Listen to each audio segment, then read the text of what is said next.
What's going on? Welcome back to the channel. So today I want to talk to you about Opendoor. I want to go over some expectations for this upcoming week, what might cause some volatility in the stock price, and go over everything else you need to know. But first, make sure to hit that thumbs up, and with that, let's get right to it. So when it comes down to this upcoming week, Opendoor has a good opportunity to really move higher because of two things. One is simply its technicals. So I'll go over the technicals in a second and what it does ultimately mean. But the second point is going to be linked to the actual data. So we do have a lot of big data points coming out where the market might actually start to believe a 25 basis point cut is on the table. So for instance, getting right to it, Monday we have ISM manufacturing. That's a smaller control group. So we did have the global manufacturing coming in roughly around 52 on Friday. In this case, current forecast is 48. Anything above 50 shows more of an expansion. Anything less than that shows more contraction. So that one's going to be a big one for the broader market. Tuesday, we don't really have that much. We have a couple of Fed speakers throughout the week, so that could cause some volatility in among itself. But Tuesday is going to be more linked to as well, kind of a reflective slash technicals day. So in Opendoor's case, it should really help and push it higher.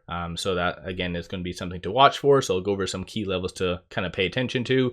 Wednesday, we have ADP employment, ISM services, and JOLT.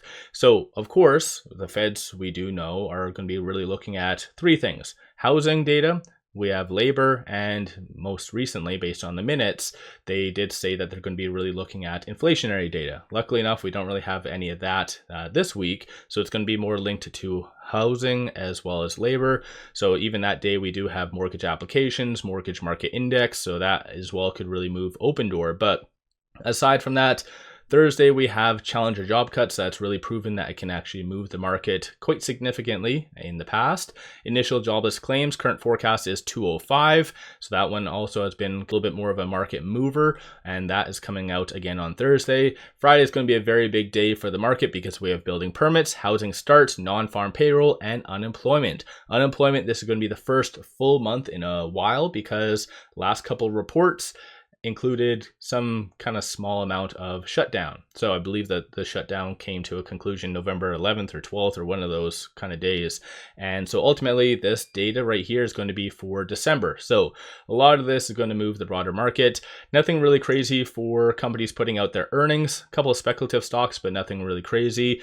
This right here has a lot of individuals kind of talking about Maduro's capture and what this means for the market.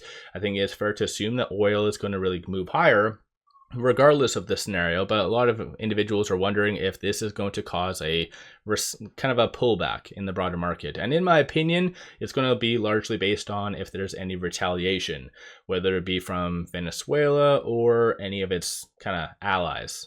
So in general, that's going to be something to really watch for. In my opinion, I don't really see this being a kind of a big mover. There might be an initial sell-off, but I think that is going to get bought up fairly fast. And then later, we do have between January the 6th and the 9th in Las Vegas, the CES 2026. And so typically this always causes a lot of tech and AI to really move higher. So Opendoor could really move higher because of that. No different than what happened on Friday, because Friday, there wasn't really that much in actual news, just some analysts giving some bullish ratings and on tech and AI. And so Opendoor and many other speculative stocks really moved higher with that. So between this time frame, January the 6th to the 9th, similar type of kind of action could occur. One thing I do want to bring up, which is rather odd, but you're seeing Bitcoin really move higher above a key resistance level, kind of coinciding with the whole Venezuela scenario. So I didn't think that the two would be correlated in any way, but Bitcoin moving higher potentially is an indication that people's appetite for risk is increasing going into this upcoming week. And that's a very big deal for momentum plays such as Opendoor. So all in all, it should be a pretty good week. And like I said, the data points is going to be one aspect. Second point is going to be based on the technicals, which I will go over in a second. But going into this upcoming week, 14.96% of the free float is being shorted. Works out to be 117.02 million shares overall being shorted. Still see some signs of naked shorting, so shares on loan being 83 mil. So you should never have more shares being shorted than on loan. So definitely some sketchy stuff for that. Cost to borrow average 2.33, so nothing really crazy. It's been kind of around that range for the last several weeks. Short score is 52.43. So the harder the number, the higher the likelihood of a squeeze happening.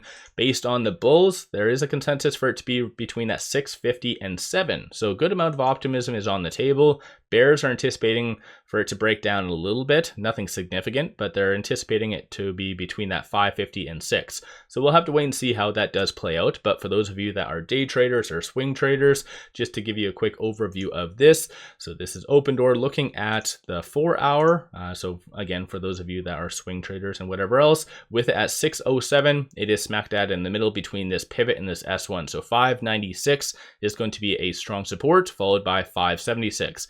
Like I kind of hinted, there might be a little bit of a dip that does happen first thing on Monday, which largely will get bought up. So just watch for 596 and then 576 to be kind of good entry points. Flip side, 627, 658, and 678 is going to be the next strong target / resistance points on the actual chart. So looking at the 4-hour, this is where you did see starting on Friday a sign that it was going to really push higher. So it did successfully close above this 50-day moving average. So if you're just swing trading, you could easily see a nice push to that 100-day moving average. So that is sitting at 629. But bigger picture, if it does and is able to get above that, that's above that 10-day moving average, looking at the daily chart. So if it does and is able to get above that, then this is where you could see momentum really start to compound, and potentially even this, the 100-day moving average, 691, being touched within the week. These two right here by the end of Friday should be converged. So that's going to be a very strong resistance point. So the 50-day moving average currently sitting at 710.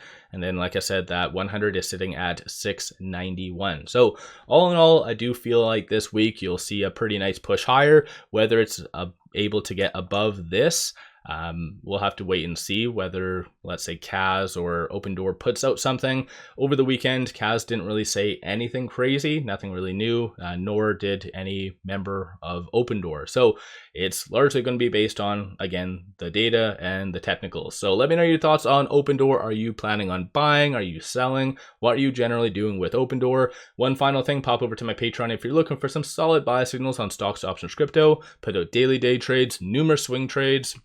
Definitely worthwhile to pop over there and check that out. With all that said, appreciate all of you watching.